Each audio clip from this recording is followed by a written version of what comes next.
तो ये है देह कुंड। यहाँ पर भगवान श्री कृष्ण एक बार जब नंद व यशोदा मैया को चारों धामों के दर्शन करवाते हुए नंदगांव की तरफ लौट रहे होते हैं, तो तभी एक ब्राह्मण ठाकुर जी के पास में जाते हैं और कहते हैं कि प्रभु, मैं यहाँ का ब्राह्मण हूँ, तीर्थ का पुरोहित हूँ। आप जो है यात्रा कर रहे हो, तो आप किसी ब्राह्मण को दान दीजिए, किसी तीर्थ के पुरोहित को दान दीजिए, जिससे कि आपकी और उनकी यात्रा सफल हो। तो ठाकुर जी ने पूछा है कि बताइए ब्राह्मण देव, आप दान में क्या चाहते हैं? तो ब्राह्मण कहते हैं कि हे कृष्ण, जो भी इस संसार में आपको सबसे प्रिय हो, 14 लोकों और जो जितने भी भवन हैं ठाकुर जी के, तीनों लोकों 14 भवन में जो भी आपको सबसे प्रिय हो, आप हमें उसका दान दीजिए। अब ठाकुर जी को सबसे प्रिय कौन है?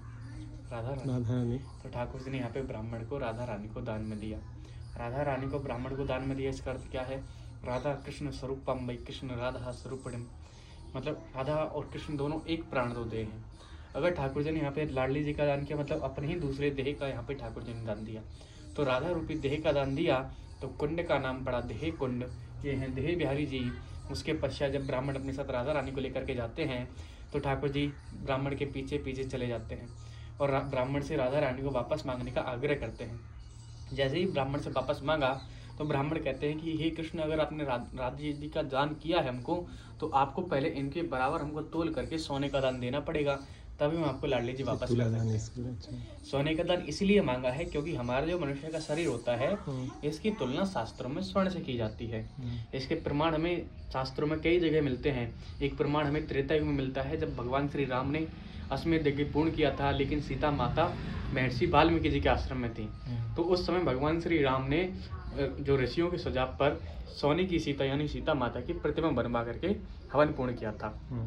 ठीक उसी प्रकार से अगर ठाकुर जी यहाँ पे राधा रानी को वापस लेना चाहते हैं, तो ब्राह्मण कहते हैं कि आपको इनके वजन के बराबर में सोने का दान दे जाओ और राधा रानी को वापस ले जाओ। तो कियो राधा को मोल दियो सोने से तोल, लियो कृष्ण कन्हैया ने राधा धन मोल, रखो पंडित को मान दियो सोने को दान। तो ये यहाँ की देह कुंड की महिमा है। ठाकुर जी ने लाडली जी का तुला दान किया। तो जब आप 84 कोस की यात्रा करते हो, हालांकि अगर आपके साथ कोई पंडित जी चल रहे होते हैं तो आपको बता देते हैं पहले से ही, यहाँ पे होता है सोने का दान। अब तुलादान तो कोई कर नहीं सकता, तुलादान तो संभव ही नहीं है आज के समय में। तो सोने का कोई भी नाक का हो, कांटा हो या कोई भी हो, छोटा मोटा जो भी आपकी इच्छा हो, वो दान में होता है, संकल्प होता है देह कुंड पर। तो ये तो हो गया देह कुंड। बाकी जो मैंने और भी आपको स्थान बताया, फिसलनी शिला, ललिता जी का विवाह मंडप, ये इनका एक प्रत्यक्ष प्रमाण है ठाकुर जी के। हाँ, जैसे ही आप इस गांव से बाहर जाओगे, वहाँ पे है सखीगिरी पर्वत। सखीगिरी पर्वत पर सबसे पहला स्थान पड़ता है फिसलनी शिला, जहाँ पर ठाकुर जी ग्वाल वालों के साथ में फिसल करके खेला करते थे। जैसे बच्चे आजकल जो शहरों में पार्क में लगा नहीं होता स्लाइडर, ठीक उसी प्रकार से हमारे ठाकुर जी बालावस्था में ही थे। यहाँ पर 11 साल 56 दिन तक ठाकुर जी ब्रज में अवधि मानी जाती है। तो ठाकुर जी ग्वाल वालों के साथ में वहाँ पर फिसल करके खेला करते थे, झूला करते थे। तो वो फिसलनी शिला है। उसी के बगल में एक मंडप बना हुआ है, उसको ललिता कृष्ण का विवाह मंडप बोलते हैं। हालांकि ना तो किसी शास्त्र में या किसी ग्रंथ में प्रमाण नहीं मिलता है कि श्री कृष्ण और ललिता जी का विवाह हुआ, लेकिन आप किसी वर्ष राधाष्टमी पे बरसाना आओ और राधाष्टमी पे आने के बाद बरसाना एक हफ्ते तक रुको, यानी राधाष्टमी से 7 दिन बाद तक। तो 7 दिन हर एक दिन ब्रज के किसी ना किसी गांव में, यानी जो 8 सखियों के गांव हैं बरसाना के आसपास के, सब में कुछ खेल लीलाओं का आयोजन होता है। जो ब्रज के बच्चे होते हैं, जो ग्वाल वाल होते हैं इस समय जो हैं, तो वो क्या करते हैं, उनकी जो रास मंडली होती हैं, राधा कृष्ण और ललिता सखी सबका रूप धारण करके अलग अलग तरह तरह की लीलाएं करते हैं।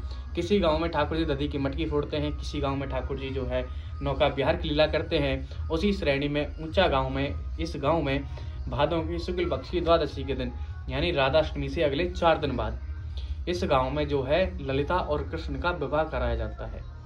तो एक तो ये हो गए ब्रजवासियों के भाव, दूसरा एक खेल लीला का हिस्सा है, तीसरा इसके पीछे का जो शास्त्रों का कह देते हैं जो लीला है वो ऐसी है कि अगर आपने श्रीमद् भागवत में सुना हो, एक बार ब्रह्मा जी को अज्ञान होता है कि ये बच्चा कौन है जिसने इंद्र को परास्त कर दिया, 7 दिन तक गोवर्धन पर्वत उठा लिया और इतने सारे कंस के भेजो है सभी असुरों का वध कर दे रहा है, और इसकी माया इतनी विकार है, इसकी माया इतनी ज्यादा है कि इन ब्रजवासियों को इस पर संदेह ही नहीं होता।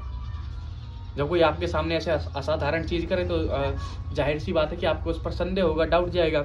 लेकिन ब्रजवासियों का प्रेम ही ठाकुर जी के प्रति इतना था कि अगर ठाकुर जी गोवर्धन पर्वत उठाएं तो ब्रजवासी जो है गोवर्धन पर्वत को लाठियों से साधने की कोशिश करें।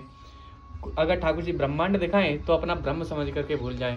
मुख में यशोदा मैया को जब ब्रह्मांड दिखाया तो यशोदा मैया ब्रह्म समझ के उसको छोड़ दिया।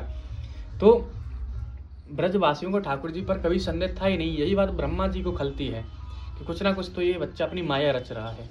तो उस समय ब्रह्मा जी जो ब्रज के जितने भी ग्वाल बाल थे ठाकुर जी के साथ के, उन सबका अपहरण करके ब्रह्मा जी उनको ब्रह्मलोक में ले जाते हैं। जब ब्रह्मलोक में ब्रह्मा जी ले गए हैं तो ये ऐसा नहीं था कि सुबह ले गए और शाम को छोड़ गए ब्रह्मा जी। ये जो सिलसिला पूरे 2 से 3 वर्ष तक चला। इसका अर्थ है कि उस दौरान उस समय में किसी भी ग्वाल बाल का विवाह किसी भी गोपी से हुआ हो तो इसका सीधा सीधा अर्थ है, क्योंकि उस समय होते थे बाल विवाह, बच्चों के विवाह हुआ करते थे उस समय। इसके प्रमाण भी कई जगह मिलते हैं। अभिमन्यु जी का बाल विवाह हुआ, महाभारत का युद्ध उन्होंने 14 वर्ष की अवस्था में लड़ा। उससे पहले उनकी पत्नी थी उत्तरा जी, तो जिनसे राजा परीक्षित का जन्म हुआ, जिनके कारण हम और आप लोग आज के दिन महाभारत सुनते हैं। तो इसलिए ये जो है उस समय बाल विवाह जब होते थे तो किसी भी गोपी का विवाह किसी भी गोपी से उस समय हुआ हो तो इसका सीधा सीधा अर्थ है कि प्रत्येक गोपी का विवाह उस दौरान ठाकुर जी के साथ हुआ, क्योंकि जो असली वाले थे वो ब्रह्मलोक में थे। तो इसलिए ललिता और कृष्ण का विवाह मंडप उसको बोलते हैं। उसी पर्वत के ऊपर हैं 56 कटोरे, जहाँ पर ठाकुर जी ने पत्थर के छोटे छोटे कटोरे बनाए और जो है सभी ग्वाल वालों के साथ में दूध पिया। उसके पीछे का बस इतना है कि जैसे उस समय ब्रजवासियों का जो भी दूध घी माखन हुआ करता था वो टैक्स के रूप में कंस को जाया करता था। तो जो बड़े बड़े किसान थे जिनके पास तो लाखों हजारों गैयाएं थीं, तो वो क्या करते थे, अगर वो टैक्स भी भर दें तो भी उनके बच्चों के लिए तो बच ही जाएगा। लेकिन जिनके घर में सिर्फ एक एक दो दो गैयाएं थीं वो या तो टैक्स ही भर लें या फिर अपने बच्चों को ही खिला दें। तो ठाकुर जी के जो साथ के ग्वाल वाल थे उनको जब नहीं मिल पाता था दूध घी माखन, तो ठाकुर जी वहीं पे पत्थर पे जब वहाँ पे पहाड़ पे जाते हैं गैया चराने के लिए, तो पत्थर के छोटे छोटे कटोरे बना करके सभी ग्वाल वालों के साथ में ठाकुर जी ने प्रसाद पाया। इससे जो आगे का स्थान है वो है माणिकशिला, जहाँ पर राधा रानी की चुनरी के चिन्ह अंकित हैं। चुनरी के चिन्ह क्यों अंकित हैं? जैसे आप और मैं इस समय आमने सामने बैठे हैं, अगर आप उस सखीगिरी पर्वत पर जाके ऊपर देखो तो आपको सामने की तरफ दिखाई देगा ब्रह्माचल पर्वत। ब्रह्माचल पर्वत वो पर्वत है जहाँ पे आज राधा जी की अटारी है, बरसाना का मुख्य मंदिर, श्री राधा रानी का जो लाडली जी का मंदिर है। तो वहाँ पे पहले ब्रजभानु जी की खिरक थी, जो हमारे बड़े बूढ़े बुजुर्ग बताते हैं। तो वहाँ पे ब्रजभानु जी की खिरक थी। तो राधा रानी की एक बार जो है 8 सखियों के साथ में क्रीड़ा कर रही होती हैं, खेल रही होती हैं, तो उनकी चुनरी को उड़ा करके एक हवा का झोंका सखीगिरी पर्वत की एक चट्टान पर ला गिराता है।